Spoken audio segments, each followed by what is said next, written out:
roll of the tape. A couple of men making their professional debuts here tonight in Los Angeles. Take us behind the numbers. Well, you know, right here, we got two pro debuters, and you know, you really don't know what you're going to get. Yeah. They're both equally matched, equal size, but you don't know who's who yet. We're going to find out in a couple of minutes. You know, there was a time where you never knew who you were fighting. Ladies and gentlemen, welcome to the Shrine Expo Hall here in downtown Los Angeles for PBC on FS1. Promoted by TGB Promotions and presented by Premier Boxing Champions. We are also live on the American Forces Network, and tonight's event is sponsored by Geico. Introducing first, fighting out of the red corner. He comes in wearing the white trunks, weighing in officially at 120.5 pounds. Tonight, making his professional debut, joining us from Bakersfield, California. Ladies and gentlemen, introducing Juan Muro Jr. And across the ring, his opponent fighting out of the blue corner. He comes in wearing the black trunks and the gold, weighing in officially at already 121.5 pounds. Also tonight, making his professional debut, he comes to us from Riverside, California. Ladies and gentlemen, introducing Ezequiel Flores. Second. Wait a minute.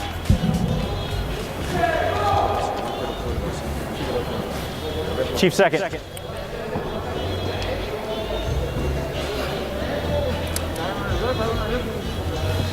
Okay, guys. Belt line's a little high here, Chief, so I'm going to let him at the top of the numbers. He's good here. This thing's going to keep coming up, though, so he's going to get to the top of the orange, all right? Guys, I gave you instructions in the back. Protect yourselves at all times. Listen to my commands. Touch them up. Back to your corner, gentlemen. Closed captioning is available for tonight's telecast, and if you would like to hear the broadcast in Spanish, click over to the simulcast on the Fox Deportes app. A couple of pro debuters here tonight. There is Ezequiel Flores, no relation to me whatsoever or my brother. Juan Muro Jr., who has a 4-inch height advantage, Joe.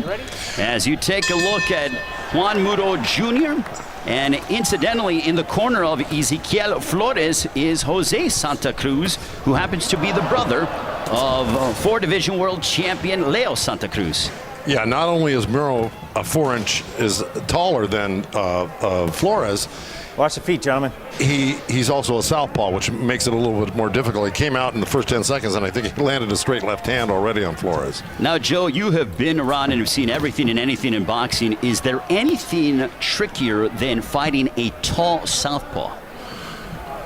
Yes, a tall, moving, athletic southpaw. Okay. Okay, that really makes it infinitely harder. They're just, you know, again, if you're going to spar, let's say 5 times in 10 days, 99 out of 100 times you're going to be facing a right-hander. Yes. So ultimately, left-handers, when they spar, they're going to be sparring with right-handers, and they get that advantage of sparring against right-handers and fighting against them. Totally the opposite of right-handers. You're normally sparring right-handers. So you got to do a crash course before every time you fight a southpaw. You got to bring in southpaws. You got to relearn it, do a crash course. It's difficult. No question about it. And right now it is Flores who's trying to get on the inside against Juan Muro Jr. Referee in charge, Thomas Taylor. 3 hours plus of fights here on a Tuesday night, taking you back old school. Ray Flores, Joe Goosen, Jordan Plant, great to be with all of you. Hope you are enjoying the springtime here in the States. And there's a nice right hand there by Flores. Yeah, and that's what he's got to do. He's got to put pressure on. The closer you get to a southpaw, the less they are like southpaws. So you want to get inside and get close to them, especially if you got shorter arms and you're a smaller man, as Flores is. So he's got to get inside right now, or at least in the next round or so, and close the gap and do what he just did right there. Put that pressure on. Under a minute to go here in the first round between Ezequiel Flores and Juan Muro Jr. Both men making their professional debuts. And now Flores trying to push the pace and press the issue. They tie up. There's a left hook on the inside by Flores. Gentlemen, watch those heads, okay?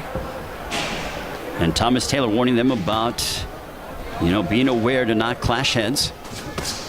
There's a couple of straight lefts there by Muro. And, that's one of the problems with right hand. And look, you saw Flores go left-handed for a minute there. Kind of threw Muro off a little bit. But you're right about the Tom Taylor mentioning about not bumping heads, because the right-hander, left-hander, they will bang heads a lot. Yes. They tend to do that quite a bit. Final moments of the first round. Just getting started here on FS1. Flores and Muro Jr. continue. We are back here in Los Angeles. Juan Muro Jr. and Ezequiel Flores. Joe, through the first round, what did you see? Well, I saw that Flores really made his move, and I think he won the round because he put that pressure on, and it looked like he was doing what he wanted to do.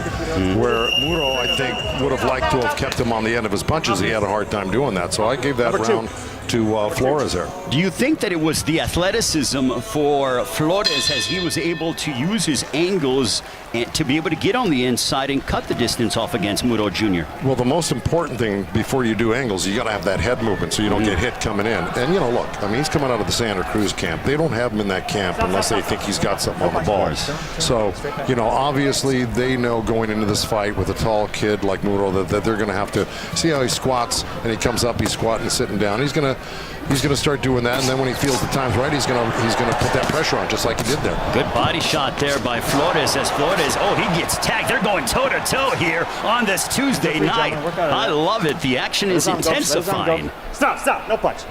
Straight back. You talk about how Flores is able to move well. I look at his physical attributes, most notably his calf muscles. He gains a lot of his pressure and a lot of the power punching from the legs upward.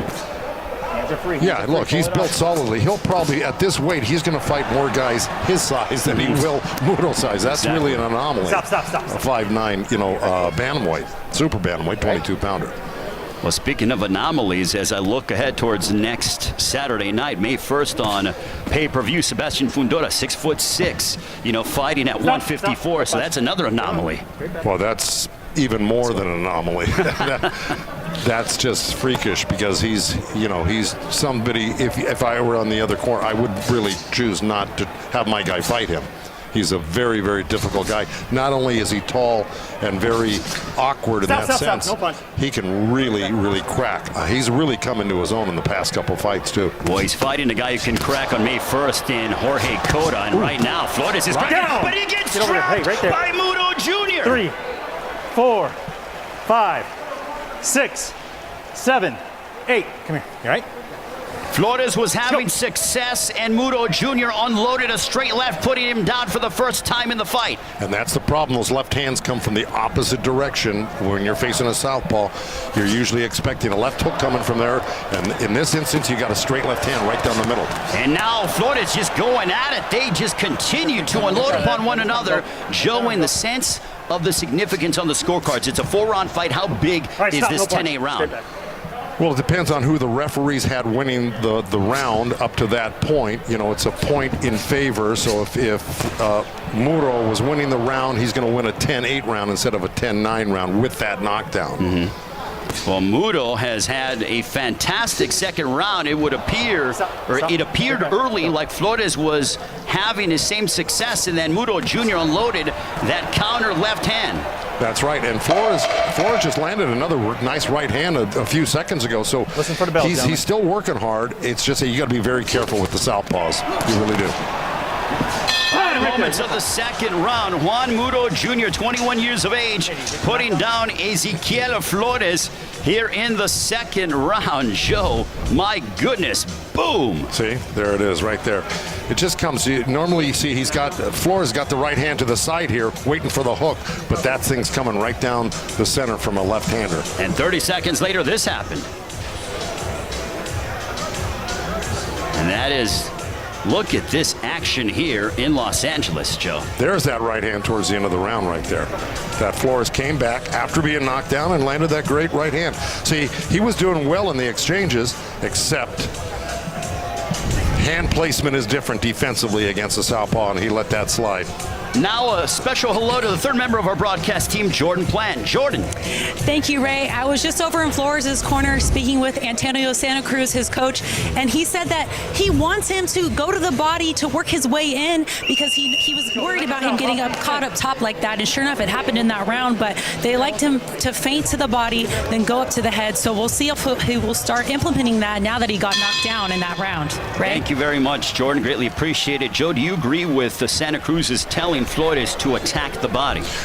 Look, you want to hit anything you can, and on a tall guy, the body's, right there in front of you. You don't have to really look too hard for it. Exactly. Now, the key is getting in without getting cracked, because when you go to the body, you're taking a chance at any time. It's a little bit more dangerous to go to the body. So it's almost that old adage, you want to get close to the fire, but not get burnt.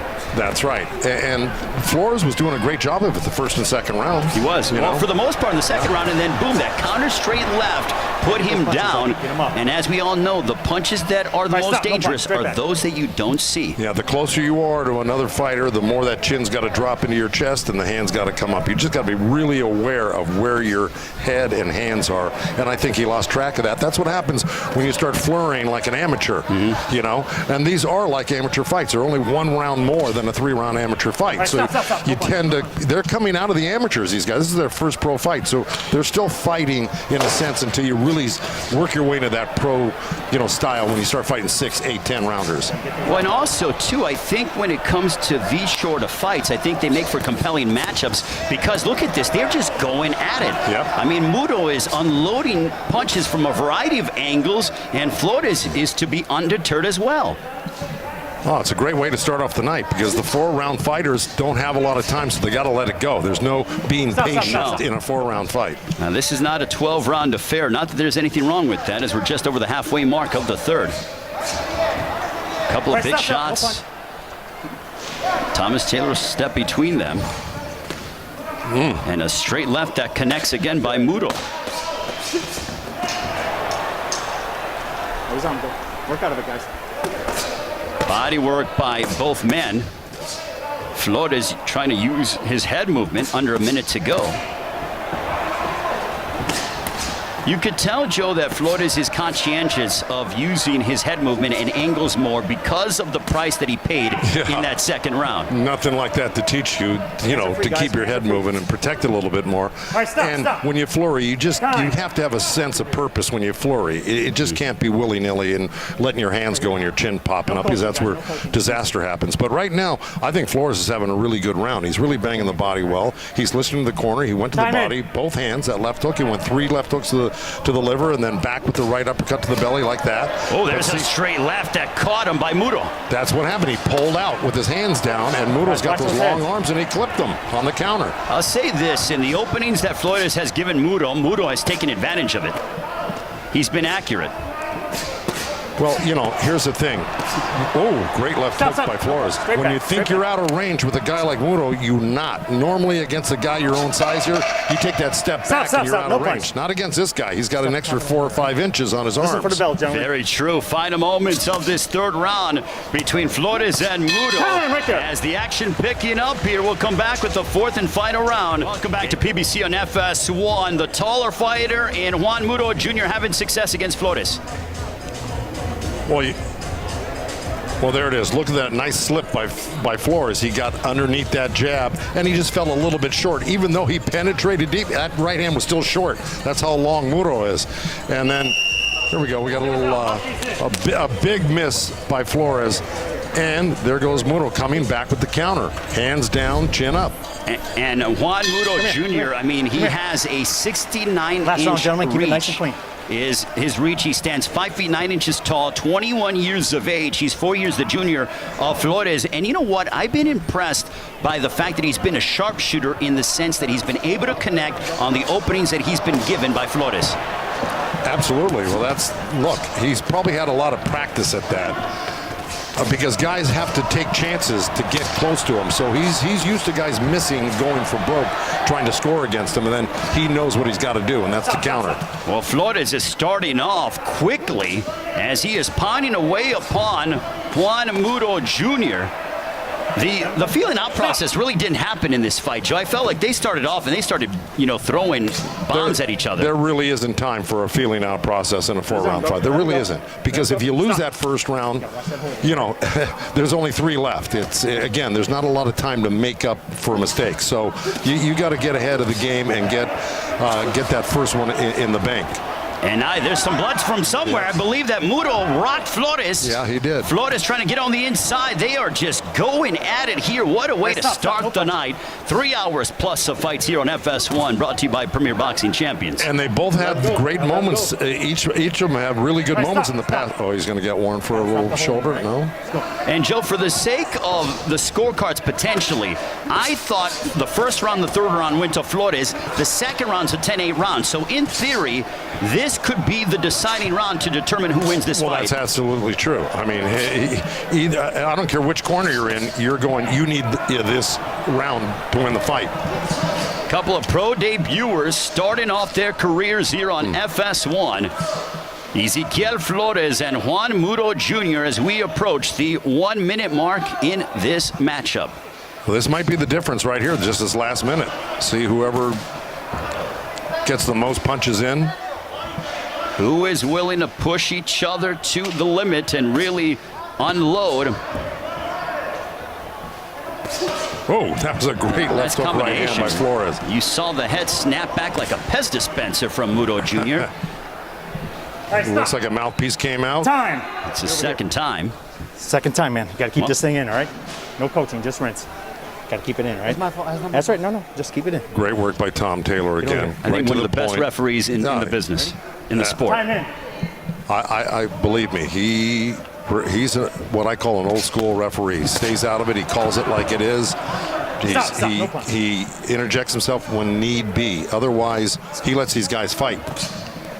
Final moments of what has been an entertaining scrap between the 25-year-old Ezequiel Flores and the 21-year-old Juan Muro Jr. Muro landed another good hook and kind of buzzed Flores with it. And another one. That right hook comes out of nowhere. Listen for the bell, gentlemen. Listen for that bell. Stop. No punch. Stay back. That's it. Both men with an entertaining professional debut. How will the judges render their verdict? We'll find out in a few moments. But Joe, no shortage of action in this one. We ought to do a show with just 4-rounders all night. Obviously, they're the greatest fights out there. I think that's something, an idea that you're on to, Joe. Let's see if we can make it happen. Well, look, I mean, right there you see thrown, 287 to 216 for Flores, 80 landed to 64 for Muro, but it's about effective punching. It's just not about throwing punches and letting your hands go. It's about effective punching. Let's see what the judges think. Ladies and gentlemen, having completed the 4 rounds, we go to the scorecards. All 3 judges, Damian Walton, Carla Cais, and Eddie Hernandez Sr. scored about identical, 38 to 37 for your winner by unanimous decision. And now undefeated, Ezequiel Flores. So, Joe, what's interesting, as I looked at the scorecard, the 4th and final round is what determined the outcome of the fight. You have the scorecard. I do have the scorecard. What does it say? So the first round, it was the first, third, and fourth round went to Flores. That 10-8 round, though, for Muro, but that fourth round was the